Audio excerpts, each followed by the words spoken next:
The Effects of September 11th by Jackson McAllister. On Tuesday, September 11th, 2001, two hijacked planes hit the Twin Towers in New York City. The entire city was affected, and it was a devastating event. There have been new laws put in place to keep any attack of this scale from happening again. This includes the Patriot Act, the creation of TSA, and more laws. The changes in laws following the tragedy of 9/11 is keeping everyone and everything safer. On a sunny Tuesday morning in New York City, kids were going to school and adults were going to work. At 8:46 a.m., the first plane hit the North Tower of the World Trade Center. Then at 9:03 a.m., a second plane hit the South Tower. At 9:59 a.m., the South Tower collapsed.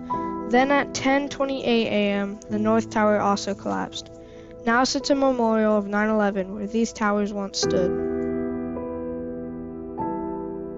Law changes. Right after 9/11 happened, there was an air travel suspension throughout the nation. It started on September 11 and ended on September 13. People were stranded throughout the U.S. and stuck in other countries and continents, as all travel to the U.S. was paused.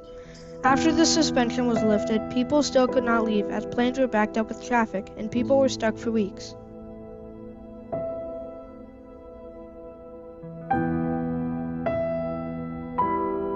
My name is James McAllister. I have training as a historian of masters in American history. I worked for the State of Florida Archives and the State of Florida, the Capitol History Museum. Okay. Why was September 11th a significant turning point in history?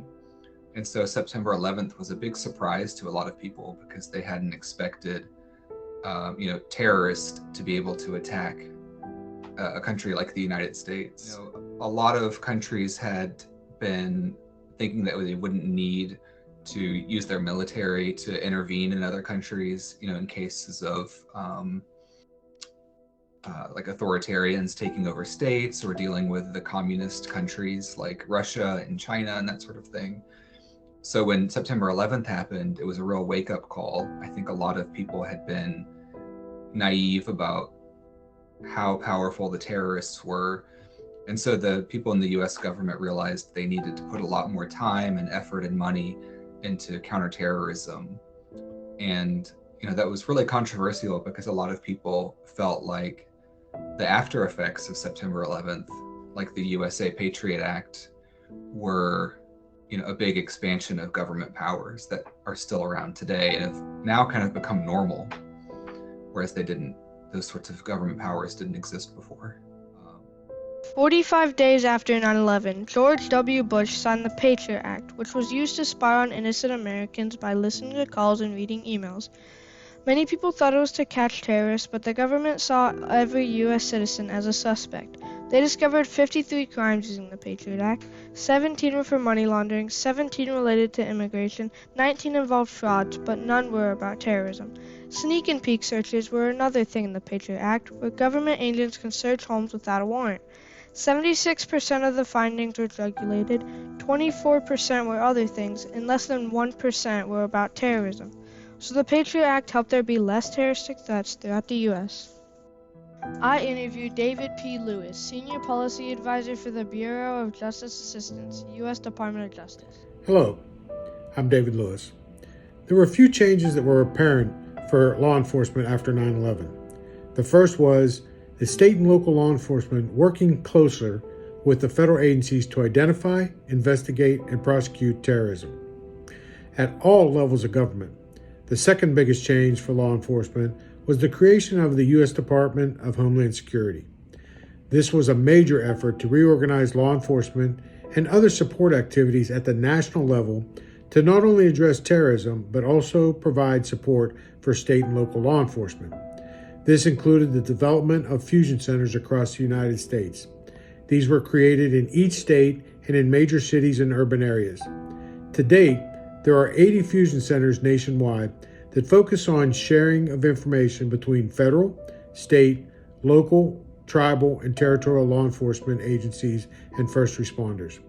The goal of these fusion centers is to bring together multiple agencies to address crimes and critical incidents, to reduce violent crime and address threats and identified terrorist activity. Finally, the law enforcement agencies under the U.S. Department of Justice, like the Federal Bureau of Investigation, Alcohol, Tobacco, Firearms, and Explosives, and the Drug Enforcement Administration, received additional tasks to their areas of responsibility to include terrorist activity. This included the FBI to develop and maintain the Justice Terrorism Task Forces, or JTTFs, in FBI offices across the nation. These JTTFs are staffed by FBI personnel and state and local law enforcement working together to address terrorist activity. The expansion of these federal efforts is good, but federal agencies are still dependent on state and local law enforcement for cooperation, since the state and local law enforcement agencies know their communities best. Thank you. On November 19, 2001, the Transportation Security Administration, TSA, was formed, adding security to transportation and keeping everything safer.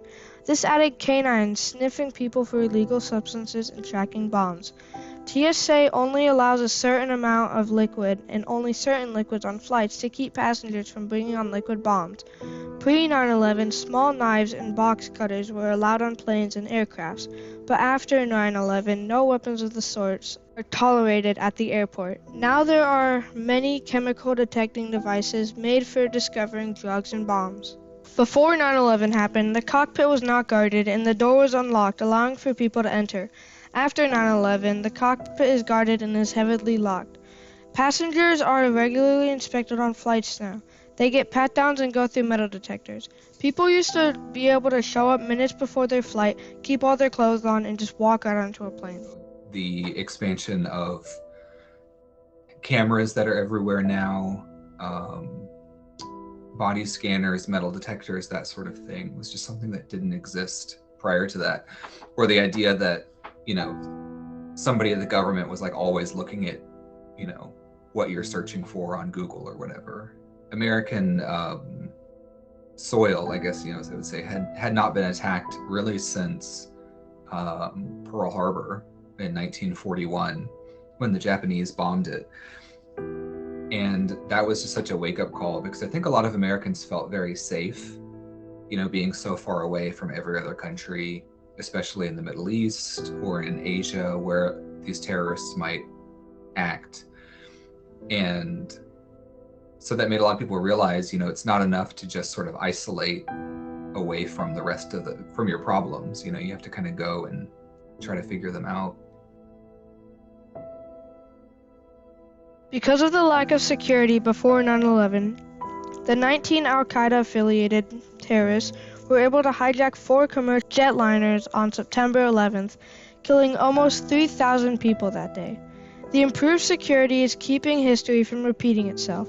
During 9/11, people could not call loved ones in New York since the phone lines were backed up. Everyone was scared and did not know what to do. These new laws have been created to keep this from happening again.